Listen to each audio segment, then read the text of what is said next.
And a partridge in a pear tree. On the very day of Christmas, my true love gave to me. Scott, sweetie. Yeah? Do you know where the machete is? Where the machete is? You were using it to clear out the bamboo in the backyard, remember? I do remember, yes. I think it's with the camping supplies. Why? Oh, that's right. I'm going to go get it. You need a machete at this moment? I believe I was clear about what I was going to do if I heard one more Christmas carol after Christmas. Wow. That was a lot of work for that death threat. I am motivated. Will I be spared from premature dismemberment if I point out that Christmas isn't over? It's a 12-day celebration and... I work in retail. I have been hearing Christmas music every day since October. October! That is a fair point. Right. So, the camping supplies, you say? You're still in need of a machete with which to murder me? Perhaps if I bring it out and leave it in plain sight, it will serve as a reminder. I see. May I suggest an alternative course of action? Please take a look at the third finger on my left hand. Your wedding ring. This golden ring is mine, along with the promise of "till death do you part." And as I do not interpret that to mean drive your wife to murder you, I will endeavor to do better. Because even though I am right about Christmas being a 12-day celebration, I am also aware it is better to be alive than right. So, what are your wishes? I want to order the kids some pizza, and I want to go out for dinner. Sushi, as I think a Japanese restaurant is as safe a bet as anything to avoid Christmas carols. Also, the more I think about it, the more I want sushi. Also, no radio on the way to the restaurant. Just in case. We can do all of those things because I love you, Mindy. Also, because I'm scared of you and a machete. I love our perfect marriage. Hi, Brad. Hey, Mom. Just got a text from Annie. Her shift is ending early, and I was going to go meet her at the food court. I'm not going to be home for dinner. Oh. Problem? We were going to go out ourselves when you got back. You know what? Don't worry about it. Let us check with the residents of the lair. If I have to send your father to go get takeout... Or we could kick out the intruders if they can't stay. Your father has a point. Enjoy yourself, honey. Thanks. Hey, intrepid adventurers. What's up, Dad? Your mom and I want to go out for dinner, and Brad's out for the evening. I was going to leave you some cash for pizza delivery. Is that a problem for anyone? Let me call my dad. I don't think he'll care, but he'll definitely care if I don't let him know.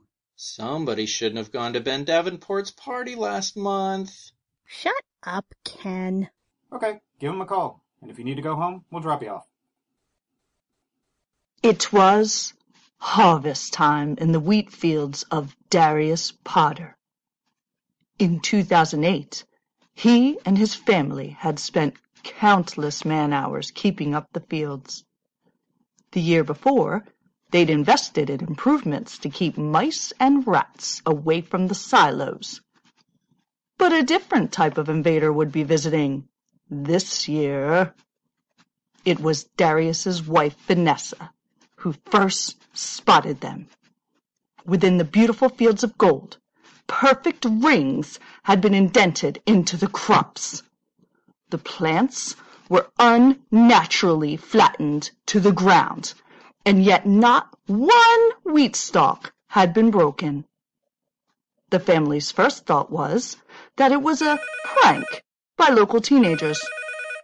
But was the explanation more otherworldly? There's the mute button.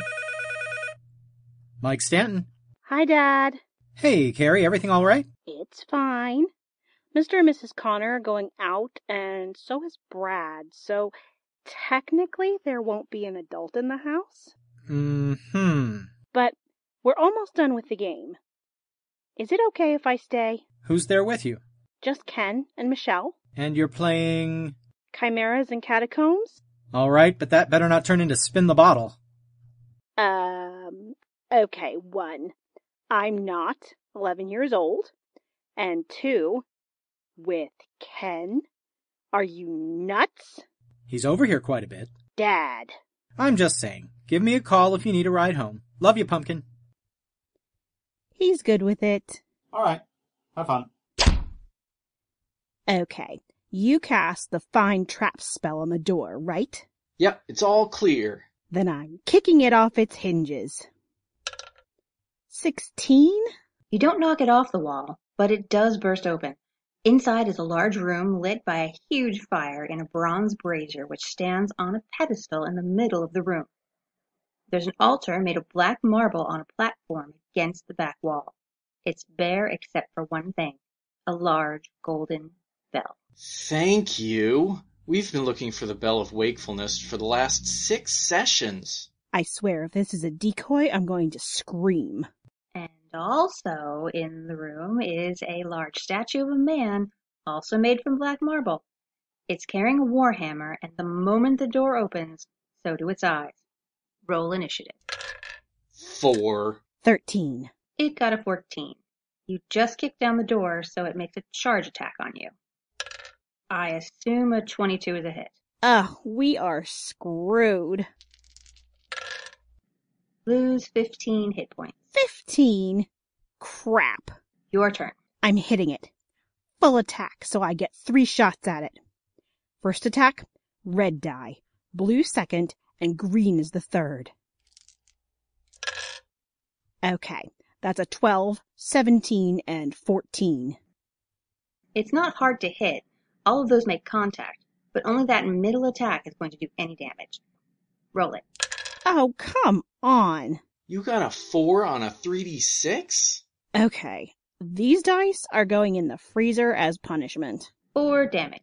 Well, that doesn't kill it. You think? Ken, what are you doing? Ooh, that's a cool idea. I have Petrify prepared today. Can I cast that in reverse? What do you mean? Like, instead of turning a person into a statue, I can turn a statue into a person? You can make a spell lore check to try to figure out how to do it. 23! Okay, you figure out how to cast a spell, but making those calculations takes your entire action. You can cast it next turn. For now, it's back to the statue. It hits you twice, Carrie, and it does a total of 21 damage. Well, that brings me down to 2. I'm gonna try and disarm it. Oh, now I roll a 20. Well, that works, obviously. Where do you want the warhammer to end up? Can I drop my cutlass and steal it from him? Done and done. Ken. I cast Reverse Petrify. So, fleshify?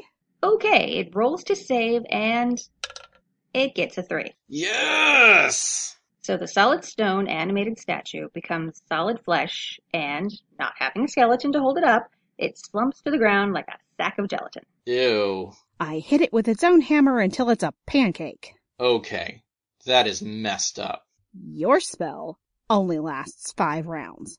I'm not letting it get back up. Whatever. So before I need to roll my constitution to keep from vomiting, I run over to the bell. Is it the Bell of Wakefulness? It sure looks like a bell of wakefulness. Okay, let's finally wake up the Queen of the Unicorns. I pick up the golden bell and I give it a ring. What was that? My sister sent me a text. Oh, jeez. What is it? She's at the arcade with your brother, and she sent me a picture of her skee-ball scorer with a text saying, "Ha ha, loser boy." Wow, she got 600 points? Sis, I am so proud of you and the fine example of maturity you set for me every day. And send. Do you need to check that? You wish. Inside the golden circle of the 4 winds, 2 warriors come together to test their mettle. Final battle. Fight! Oh, too slow! 4-hit combo. You were saying? 7-hit combo. You've been grappled. Ah, sweaty bear hug of doom! That's not what the move is called. Counter grapple. Whoa! Ring out! And there you have it. Jelena Ring is the queen of the Golden Circle. And I'll be holding that over your head for the rest of your life. Yeah, I assumed. Shall we get some burgers? Loser buys. That's what I like about you. The classy way you handle victory. You know what I like about you? What? The way you notice how classy I am. Oh, boy. So, did you get your grandmother that brooch? What? You've been carrying a bag from Pete's Jewelry. I assumed, since they're having that after-Christmas sale, you got that brooch for your grandmother after all? Well, yes, but that's not what's in the bag. This is for you. What? No. You already got me a Christmas present. You didn't have to. Annie, listen. I was in the store and I saw this beautiful golden ring and I thought of you. Ring? Will you accept it? Brad, I don't... We're still so young, and I don't... Oh my gosh, this is a donut. You put a donut in a box and put the box in a jewelry bag. You're a jerk. You're a jerk who's bad at video games. Oh, low blow. But at least it's a very nice donut. Even though you scared me to death. I was just testing the waters. What? Well, this is my last semester coming up. When I get back in May, I'm going to look for a place. I was kind of hoping to plant the seed of you coming to join me. You want me to move in with you? I don't need an answer now. I just wanted you to think about it. And you symbolize this with a donut. The gourmet donut. It says so on the box. Like I say, just think about it. Well, it's kind of funny you should mention that. I got a bonus check from work. It's not huge, but it's probably enough for a security deposit. So, I guess my question is, how would you feel about moving in with me? Does that mean I get the donut? Absolutely not.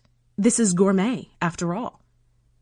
But I might let you take me out somewhere nice for New Year's. For a price. Cinnamon roll? You know me so well. So where are you thinking of getting an apartment? I really haven't looked that hard. I mean, I certainly don't know about 6 openings they have at the new Goose Nest apartments they just finished building. We'll look tomorrow? Tomorrow. Roomy. You've been listening to 5 Golden Rings, produced by Seat of Our Pants Players, written and directed by Dan Wenzel. Scott was Adam Gastonguay. Mindy was Andy Gastonguay. Brad was Andrew Dell. Michelle was Liz Music. Carrie was Brianna Kuby. Ken was Aaron Manka-White. The documentary was Dana Bonner Andreessen. Mike was Rick Tennant. Annie was Rebecca Scheimer. And the voice of the arcade game was Jill Wenzel. Music and sound effects by www.freesfx.co.uk. Thanks for listening, everybody. We'll talk to you later.